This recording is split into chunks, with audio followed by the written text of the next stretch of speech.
कहानी की शुरुआत में हमें 2000 साल पहले का वक्त दिखाया जाता है। एक कबीला था जहाँ कुछ बच्चे पत्थर से हथियार बना रहे थे। कबीले का सरदार जिसका नाम ताऊ था, वह सबके बनाए हथियार चेक करता है। जो सबसे अच्छा हथियार बनाता उसे शिकार करने का मौका मिलता और उनमें से दो लोगों को शिकार करने के लिए चुन लेता है, जिसमें एक ताऊ का बेटा था। फिर उन दोनों को पीट पीट कर मजबूत बनाया जाता है। ताऊ अपने बेटे से कहता है कि अब तुम हमारे साथ शिकार करोगे, तुम मुखिया के बेटे हो, तुम्हें हमेशा आगे रहना पड़ेगा। फिर उन दोनों को तिलक करके शिकार पर जाने के लिए तैयार किया जाता है। मुखिया की पत्नी मुखिया से कहती है कि अभी उनका बेटा शिकार करने के लिए तैयार नहीं है। मुखिया समझाता है कि हमें ठंड से पहले शिकार करके रखना होगा और उसे अगला मुखिया बनने के लिए तैयार भी तो करना है। अगली सुबह कबीले के सारे मर्द जाने के लिए तैयार होते हैं। केड़ा भी अपनी माँ से मिलकर जाने लगता है। वह सभी एक साथ शिकार पर निकल जाते हैं। रात होने पर ताऊ केड़ा को आग जलाना सिखाता है। बहुत कोशिश करने के बाद भी केड़ा से आग नहीं जलती। फिर वह सूरज की पहली किरण के साथ आगे बढ़ने लगते हैं। वह एक बड़े से स्मारक के पास पहुंच जाते हैं जो कि उनके पूर्वजों ने बनाई थी। तभी उन्हें एक और कबीला आता दिखता है। उस कबीले का मुखिया और ताऊ दोनों दोस्त थे।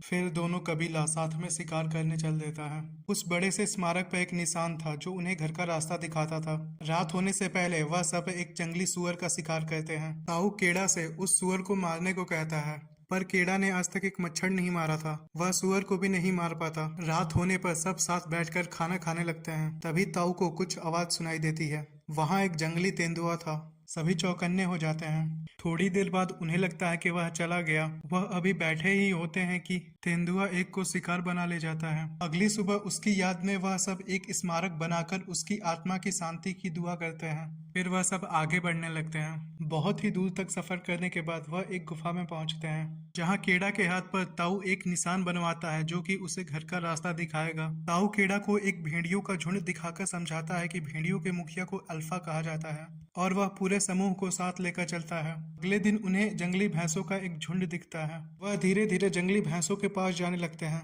फिर वह अचानक उन पर हमला कर देते हैं। जंगली भैंसे खाई की तरफ भागने लगते हैं और बहुत सारे भैंसे नीचे गिर जाते हैं। पर एक भैंसा केड़ा की तरफ भागने लगता है और उसे अपने सींग में फंसाकर पहाड़ से नीचे गिरा देता है। केड़ा एक पत्थर पकड़कर लटक जाता है, पर वह ज्यादा देर नहीं टिक पाता और एक पत्थर पर जा गिरता है। ताऊ अपने बेटे को बचाना चाहता था, पर कबीले वाले उसे नहीं जाने देते। वह उसे समझाते हैं कि केड़ा मर चुका है। वह सब शिकार लेकर और ताऊ को समझाकर चलने को कहते हैं। वह सब केड़ा को मरा हुआ समझकर उसका स्मारक बनाकर चले जाते हैं। एक गिद्ध केड़ा को मरा हुआ समझकर खाने की कोशिश करता है, पर केड़ा जाग जाता है और उसका गला पकड़कर उसे नीचे फेंक देता है। केड़ा इतनी ऊंचाई पर था कि उसका उतरना भी मुश्किल था। वह ताऊ को काफी आवाज लगाता है।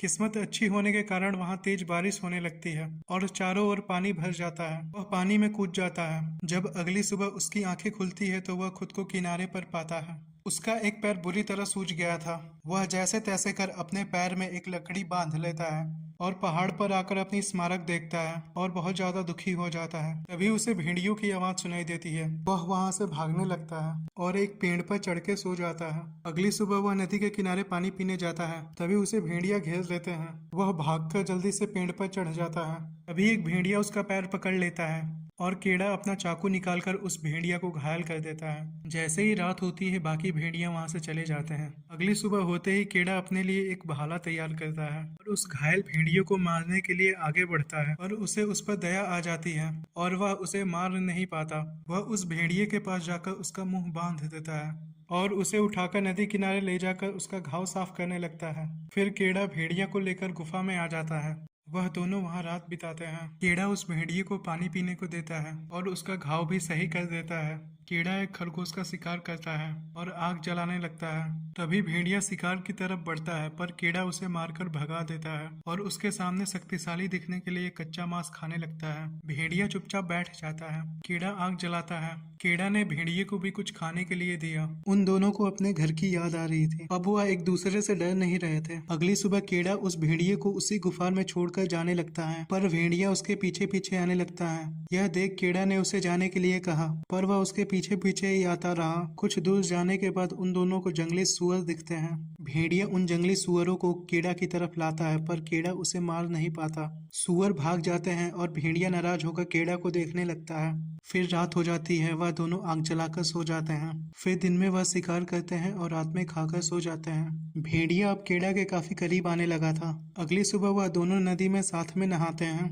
भेड़िया उसे मछली पकड़ कर देता है। कीड़ा धीरे धीरे अपने घर की तरफ जाने लगता है और शिकार भी करता है। ठंडियां तेजी से बढ़ने लगी थी और ठंड हवा भी बहने लगी थी। कीड़ा उस भेड़िए का नाम अल्फा रखता है। वह दोनों बैठकर खाना खा रहे होते हैं। तभी अल्फा का परिवार आ जाता है, पर अल्फा उन्हें वापस भेज देती है। कीड़ा अल्फा को उसके परिवार के साथ जाने को कहता है और अल्फा चली भी जाती है। कीड़ा अकेला ही आगे बढ़ने लगता है, पर उसे अल्फा की बहुत ही याद आ रही थी। तभी उसे अल्फा दिखता है। वह उसकी तरफ भागने लगता है, पर वह पानी से भरे झील में गिर जाता है। तभी अल्फा कीड़ा को बचाने आ जाती है। वह जैसे तैसे कर पानी से बाहर आता है। फिर वह दोनों साथ ही आगे बढ़ने लगते हैं। तभी कीड़ा को एक आदमी दिखता है, पर वह ठंड से मर गया था। कीड़ा उसका धनुष ले लेता है। वह दोनों आगे चलने लगते हैं। कुछ दूर चलने पर उनके पीछे लकड़बग्घे पड़ जाते हैं। वह उनसे जैसे तैसे बचकर एक गुफा में छुप जाते हैं, और उस गुफा में एक काला तेंदुआ भी था। वह उनकी तरफ तेजी से बढ़ता है। अल्फा उस तेंदुआ से लड़ने लगता है। तभी कीड़ा तेंदुआ पर एक तीर चला देता है। वह तीर तेंदुआ को लग जाती है और वह वहीं मर जाता है, पर अल्फा भी घायल हो गया था। कीड़ा अल्फा को उसकी जान बचाने के लिए धन्यवाद करता है। फिर वह साथ साथ आगे बढ़ने लगते हैं। कीड़ा उसी जगह पहुंच जाता है जहां उसके पूर्वज की स्मारक थी। अब उनका घर ज्यादा दूर नहीं था, पर अल्फा घायल होने की वजह से अब ज्यादा चल नहीं पा रहा था। कीड़ा उसे गोद में उठाकर आगे बढ़ने लगता है। तभी उसे अपना घर दिखता है और वह वहीं गिर जाता है। तभी ताऊ उन दोनों को देख लेता है। वह उन दोनों को उठाकर अंदर ले आता है, जहाँ पता चलता है कि अल्फा पेट से होती है, जहाँ अल्फा के छोटे छोटे बच्चे होते हैं।